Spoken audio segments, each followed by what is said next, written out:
أعوذ بالله من الشيطان الرجيم بسم الله الرحمن الرحيم وبه نستعين وهو خير وناصر ومعين يا صاحب الزمان أدركنا ولا تحلكنا بحق جدتك الزهراء سلام الله عليها اللهم صل على محمد وآل محمد وعجل فرجهم السلام علیکم ورحمۃ اللہ وبرکاتہ۔ ہم اور آپ سورہ بلد کو کچھ حد تک سمجھنے کی کوشش کریں گے، جو مکی سورہ ہے اور اس میں 20 آیات موجود ہے۔ یہ سورہ جس میں پروردگار عالم نے 3 حصوں میں بات کی ہے اس سورے میں۔ پہلا حصہ جو اس سورے کا ہے، فرسٹ پارٹ، اس میں خداوند کریم نے کچھ قسمیں کھائی ہیں اور کچھ قسمیں کھانے کے بعد ایک کھلا ہوا اعلان کیا ہے کہ یہ جو دنیا ہے، اس دنیا میں کمپلیٹ ہیپینس نہیں مل سکتی ہے، اس لیے کہ مکمل خوشیاں جو ہیں وہ آخرت میں ملتی ہیں۔ ٹھیک، دوسرا حصہ جو اس سورے کا ہے، اس میں معبود حقیقی نے اپنی کچھ نعمتوں کا ذکر کیا ہے جو اس نے ہمیں اور آپ کو دی ہے، اور تیسرے حصے میں معبود نے اصحاب میمنہ اور اصحاب مشأمہ کے بارے میں بات کی ہے۔ میمنہ یعنی جس کے رائٹ ہینڈ میں اس کے نامہ اعمال ملیں گے، اور اصحاب مشأمہ جس کے لیفٹ ہینڈ میں اس کے نامہ اعمال ملیں گے۔ ان شارٹ، اصحاب میمنہ یعنی نیک لوگ اور اصحاب مشأمہ یعنی برے اعمال انجام دینے والے۔ اس سورے کی تلاوت کے سلسلے سے نبی کریم صلی اللہ علیہ وآلہ وسلم فرماتے ہیں کہ جو کوئی بھی سورہ بلد کی تلاوت کرے گا، خدا اسے قیامت میں اپنے غضب سے امان میں رکھے گا، یعنی وہ قیامت کے دن اللہ کے غضب سے امان میں رہے گا۔ دوسرے مقام پر امام صادق علیہ السلام نے فرمایا کہ جو شخص نماز واجب میں سورہ بلد کی تلاوت کرتا ہے، وہ دنیا میں صالحین میں سے گنا جائے گا، اور آخرت میں ایسے لوگوں کے ساتھ وہ کھڑا ہوگا، ایسے لوگوں کے ساتھ اس کا تعارف کروایا جائے گا جو بارگاہ خدا میں بلند مقام پر پہنچ چکے ہیں، جیسے انبیاء، شہداء، ان کے دوستوں میں اس کو شمار کیا جائے گا۔ ٹھیک، اب ہم سورہ شروع کرتے ہیں جہاں سے پروردگار عالم نے اپنی بات کا آغاز کیا ہے۔ معبود حقیقی کہتا ہے، بسم اللہ الرحمن الرحیم، لا اقسم بهذا البلد وانت حل بهذا البلد ووالد وما ولد لقد خلقنا الانسان فی کبد، یعنی قسم ہے اس شہر مقدس کی۔ پہلی آیت۔ دوسری آیت، وہ شہر کے جس میں تو ساکن ہے، یعنی تو رہتا ہے، اپنے حبیب سے مخاطب ہے۔ تیسری آیت، اور قسم ہے باپ اور بیٹے کی۔ چوتھی آیت کہ ہم نے انسان کو تکلیف میں پیدا کیا ہے، یعنی یہ دنیا تکلیف کی جگہ ہے، یہاں راحت نہیں ملتی ہے۔ سب سے پہلی آیت میں جو اللہ نے کہا کہ قسم ہے مقدس شہر کی، تو وہ مقدس شہر کون سا ہے؟ تمام کے تمام مفسرین قرآن یہ کہتے ہیں کہ جس شہر کی اس میں قسم کھائی گئی ہے وہ مکہ ہے۔ کیوں؟ اس لیے کہ مکہ توحید کا مرکز ہے، جہاں سے اللہ کی وحدانیت کی ابتدا ہوئی ہے اور جہاں سے اللہ کی عبادت کی ابتدا ہوئی ہے، لہٰذا اس میں اللہ نے مکے کی قسم کھائی ہے۔ دوسرا یہ کہا کہ جس میں تم ساکن ہو، جس میں تم رہتے ہو، یعنی یاد رہے کہ کسی بھی جگہ کی جو عزت ہوتی ہے نا، اس جگہ کی عزت وہاں کے رہنے والے لوگوں کی وجہ سے ہوتی ہے۔ ایسا ہی ہے، پروردگار عالم نے فوراً کیوں کہا کہ مکہ کی قسم جہاں پہ تم رہتے ہو، اے میرے حبیب جہاں پہ تم رہتے ہو، اس لیے کہ کہیں ایسا نہ ہو کہ کفار اور مشرکین یہ سمجھنے لگیں کیونکہ ہم یہاں پہ بس رہے ہیں اور ہم نے یہاں پہ بتوں کی پوجا کی ہے تو اس زمین کو اللہ نے اتنی عزت دے دی کہ اس زمین کی قسم کھاتا ہے۔ لہٰذا اللہ نے فوراً کہا کہ اس زمین کی قسم اس لیے کھا رہا ہوں کیونکہ یہاں میرا حبیب رہتا ہے، اور کفار اور مشرکین کے ذہن میں یہ خیال نہ آئے کہ کیونکہ اس سرزمین کو وہ مقدس کہتے ہیں۔ دیکھیں اتنا مقدس وہ کہتے تھے مکے کی سرزمین کو خود کفار اور مشرکین، کہ اگر کوئی انسان جو ہے نا اس کے باپ کا بھی قاتل ہے اور وہ مکے میں آ جائے تو اسے وہ نہیں مارتے تھے کہ نہیں وہ مکے کی سرزمین پر ہے لہٰذا اس کو نہیں مارا جائے گا. یہاں تک کہ اگر کوئی انسان جو گناہگار بھی ہے جس نے کچھ خطا بھی کی ہے وہ اگر مکے کے پیڑ کا پتا بھی اپنے بدن پر باندھ لیتا تھا تو اس کو بھی وہ لوگ کچھ نہیں کہتے تھے, یعنی اس کو بھی سزا نہیں دی جاتی تھی کیونکہ اس کے جسم پہ مکے کے پیڑ کا جو ہے وہ پتا ہے. ٹھیک ہے, اتنا زیادہ وہ احترام کرتے تھے, لیکن اس کے باوجود انہوں نے نبی کو اذیت دی, ان کے اصحاب کو اذیت دی, ان کے خانوادے کو اذیت دی. اس لیے خدا نے کہا کہ تم اپنے سر پر اس کا صحرا نہیں باندھ لینا کہ تمہاری وجہ سے نہیں, میں نے اپنے حبیب کی وجہ سے اس زمین کو مقدس قرار دیا ہے اور میں نے اس کی قسم کھائی ہے. تیسرا جملہ وہ والد وما ولد, اور باپ اور بیٹے کی قسم. تو ظاہر سی بات ہے جب مکے کی سرزمین کی بات آئے گی, خانہ کعبہ کی بات آئے گی, تو کیسے کوئی حضرت ابراہیم اور حضرت اسماعیل کو فراموش کر سکتا ہے. لہٰذا اللہ نے کہا باپ کی قسم اور بیٹے کی قسم. کس باپ اور بیٹے کی قسم؟ جس نے مکے کو بسایا, جس نے کعبے کو بنایا, یعنی حضرت اسماعیل اور حضرت ابراہیم کی یہاں پر قسم اللہ نے کھائی ہے. چوتھی آیت میں تیسری آیت میں حضرت ابراہیم اور حضرت اسماعیل کی قسم کھائی. اور اب قسم کھانے کے بعد اللہ کیا کہتا ہے؟ ایک اعلان کیا, اور اس کا اعلان کیا ہے؟ لَقَدْ خَلَقْنَا الْإِنسَانَ فِي كَبَدٍ, کہ ہم نے انسان کو مشکلات کے ساتھ پیدا کیا ہے. دنیا میں راحت نہ تلاش کریں. دیکھیں کبد کا معنی ہوتا ہے رنج, تکلیف, درد, دکھ, جو بھی کہہ دیں آپ. اس میں جو لفظ کبد ہے اس کا معنی ہوتا ہے بہت زیادہ رنج, تکلیف, دکھ, درد. ٹھیک ہے, پھر اس میں دیکھیں اللہ نے کیوں کہا کہ ہم نے انسان کو مشقت کے ساتھ پیدا کیا ہے, ہم نے انسان کو بہت دکھ درد میں پیدا کیا ہے. اگر ہم دیکھیں خود انبیاء کی زندگی تو ان کی زندگی میں بھی دکھ اور درد اور تکلیف رہا ہے. ہم خود اپنی زندگی کو دیکھیں تو رحم مادر سے لے کر دنیا میں آنے تک کا پروسیس, اور پھر دنیا میں آنے کے بعد سے لے کر اب تک جتنے بھی بڑے ہم ہو گئے, اس پوری زندگی میں تکلیفوں کے سوا اور کچھ نہیں ہے. تکلیفیں ہیں, جہاں راحت بھی ہے وہاں تکلیفیں بھی ہیں. اور اگر تکلیفوں کے علاوہ کسی کو ہم دیکھتے ہیں کہ شاید اس کے پاس تکلیف نہیں ہے, وہ بہت عیش میں ہے, تو اس کی دو وجہ ہے. یا تو ان کا جو عیش ہے وہ وقتی طور پر ہے, بعد میں انہیں کوئی نہ کوئی تکلیف ہوگی, یا ان کی تکلیف کو ہم نہیں جانتے ہیں اور ان کی تکلیف چھپی ہوئی ہے. وگرنہ جب قرآن نے کہہ دیا کہ دنیا رنج و علم کی جگہ ہے تو ہر ایک انسان رنج و علم میں ہے. ٹھیک, اس کے بعد خداوند کریم کیا کہتا ہے 5ویں آیت میں, اَيَحْسَبُ أَن لَّن يَقْدِرَ عَلَيْهِ أَحَدٌ يَقُولُ أَهْلَكْتُ مَالًا لُبَدًا أَيَحْسَبُ أَن لَّمْ يَرَهُ أَحَدٌ, یعنی معبود حقیقی اب کہتا ہے کہ کیا وہ گمان کرتا ہے کہ اس پر کوئی قدرت نہیں رکھتا؟ کیا وہ یہ کہتا ہے کہ میں نے بہت سا مال اچھے کاموں میں خرچ کر دیا, ختم کر دیا, تباہ کر دیا؟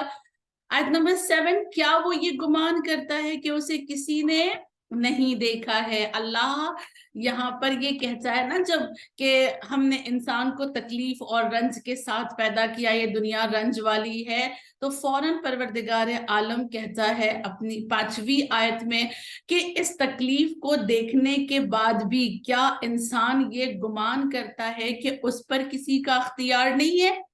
ان تکلیفوں کے بعد تو سمجھو کہ نہیں, تم پر کسی کا اختیار ہے.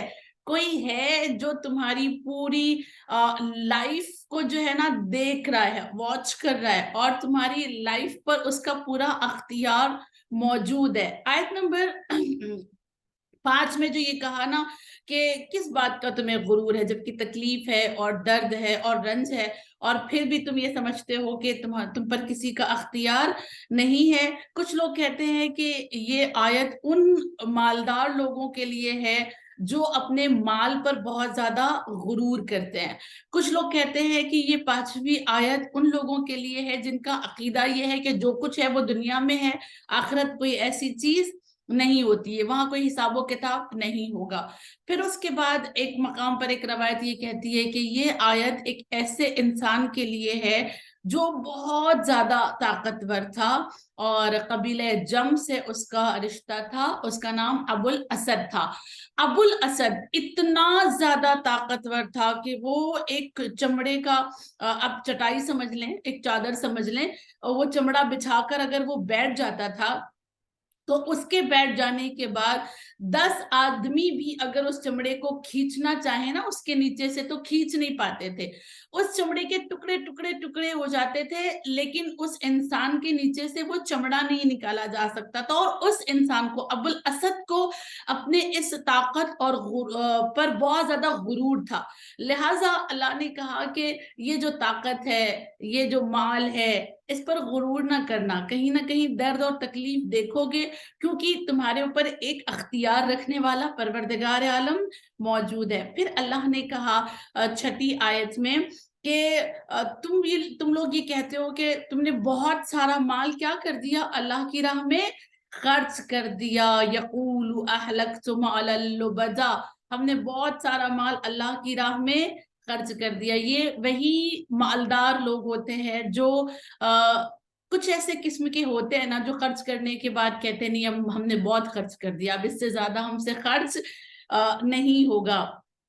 ایک روایت کے بنا پر کہتے ہیں کہ جب عمرو بن عبدوت کو امیر المؤمنین نے مار دیا, اور اس وقت جو ہے مارنے سے پہلے جب اس کو اسلام کی دعوت دی اور کہا کہ ٹھیک ہے تم اسلام میں واپس آ جاؤ, تو وہ یہ کہتا ہے کہ اچھا میں اسلام میں آ جاؤں, لیکن اب تک جو میں نے اپنے مال کو اسلام کے اگینسٹ میں یوز کیا ہے اس کا کیا ہوگا.